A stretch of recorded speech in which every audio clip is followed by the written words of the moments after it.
Okay, so we're back with the LT298, or excuse me, LT358, aka the bunch of different things, GA2S, and there's some FRS activity right there. So this is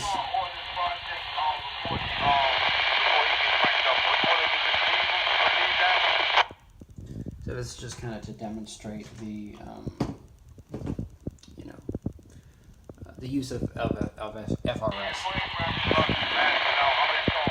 Basically what you want to do is, let's say that instead of trying to program some radios to talk to other radios that you have, you want to reprogram your radios so you don't have to suffer interference from other users. You've got 16 channel radios. Here's what you do. If they are hard programmed with the frequencies like this in order, the first thing you want to do is you want to change the tone. You do not want to use the default tones. These are the default tones.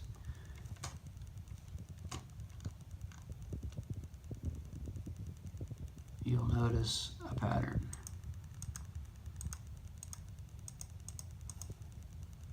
And then there's DCS.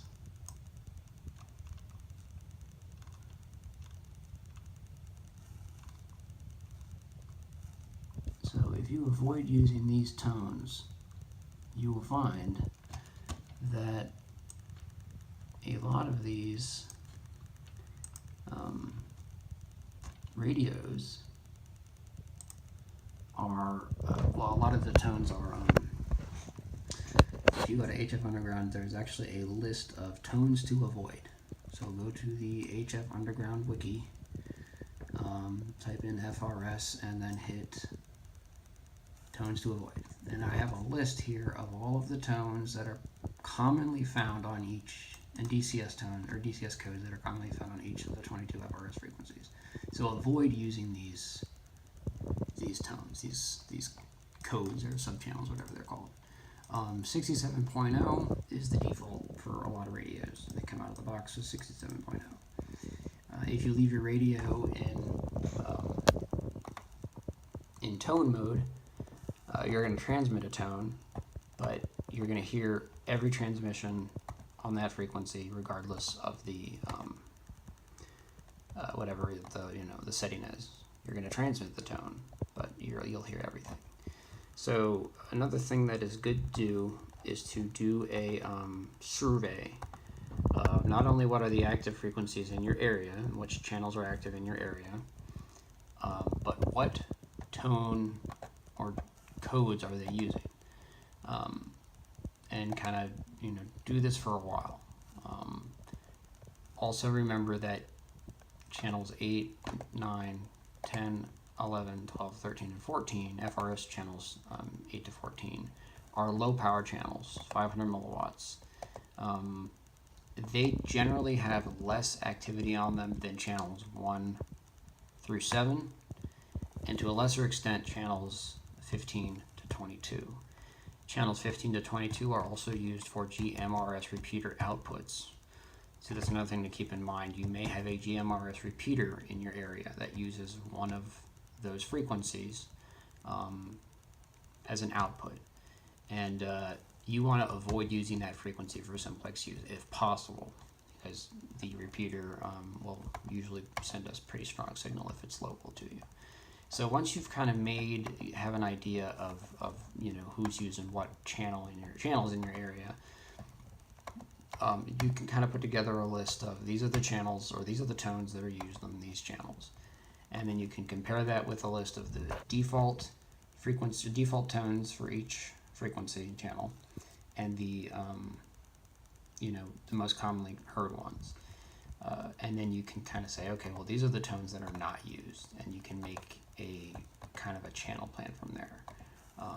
This is the best way to do it, because I can tell you that in my area there is a downtown user of FRS channel 7, 462.7125, and they use 159.8, which is a non-standard tone.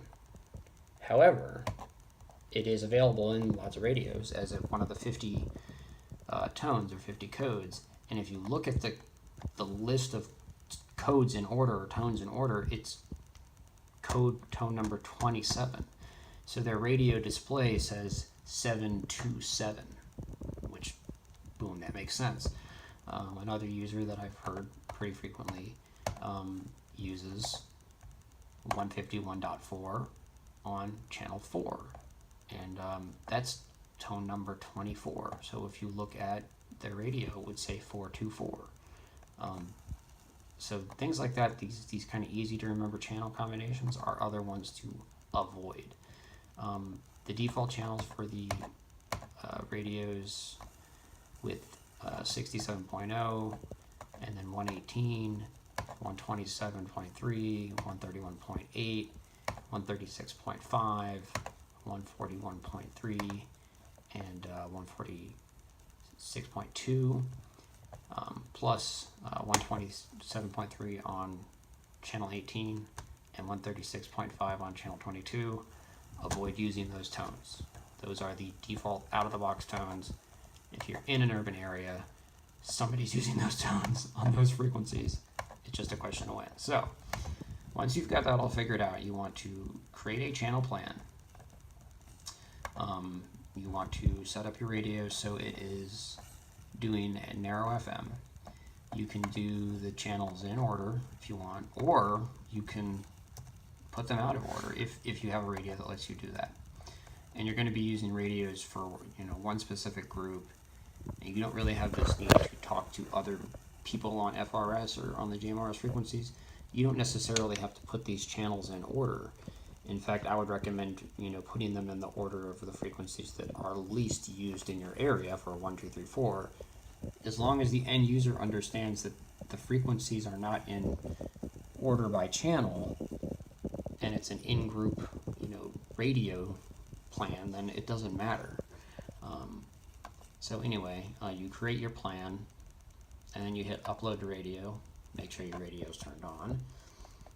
Hit OK. Uploading to radio. OK.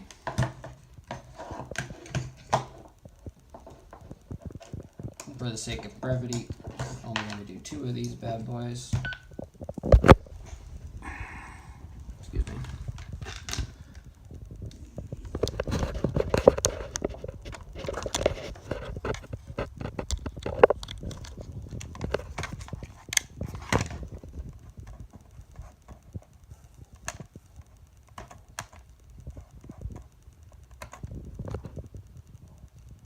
Okay, so you're done. So now you unplug. You want to save your channel plan in a chirp as some kind of name that you can remember as your channel plan. So if you have to buy radios in the future and add them, you can do so. So I did have it programmed. You can switch this off so it beeps every time you change channels. You can switch that off if you want. That is in settings here. So you've got beep. You can turn that stuff off. Battery. This is another cool function. The slide key. You have it on monitor to open up the squelch, but you can do whatever you want. So we're on channel 1. Radio check 1, 2, 3, 4. Radio check. Okay, so now we're going to take this guy. So this is for example purposes. We're on FRS channel 1 right now, but because we used a non-standard tone 177.3. Yeah, the green light's coming on because there's a carrier on the frequency, but you're not getting that intermittent interference from some distant user. That's the important thing to take away from this, is do not use the default tones. See that side button? Radio check 1, 2, 3, 4. Radio check. The other thing to keep in mind is when you have a radio that's set for transmit tone only, like this radio is, it's going to hear, again, Radio check 1, 2, 3, 4. it's going to hear everything that's on that frequency. But if you're trying to talk to a radio that has a receive tone or receive code turned on, it's not going to hear it's not going to open the mic or open the speaker, open the squelch. So you're going to get that green light that, hey, there's someone on frequency, but you're not going to hear it until you open the squelch. So that's something else to keep in mind.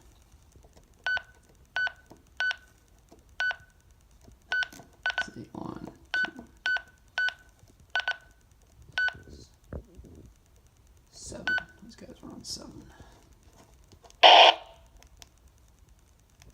Radio check 1, 2, 1, 2. So yeah, these radios have utility. It is important to remember that some of them come with the out-of-the-box frequencies programmed in a way that is not legal to use. There are so many CTCSS codes and DCS codes, CTCSS tones, I should say, available, and DCS codes available, that there's no real reason to, bootleg on the amateur band or something like that. Or you can go out and get a business radio license. It's really not that difficult. And then you have a lot more options. And I would still recommend using CTCSS or DCS for business users, licensed business users. But there you have it, the LT458, Shell AR5, AR6, GA2S, the Ceodon S or SED 8, I don't even know how you say that, but yeah, BF888S client.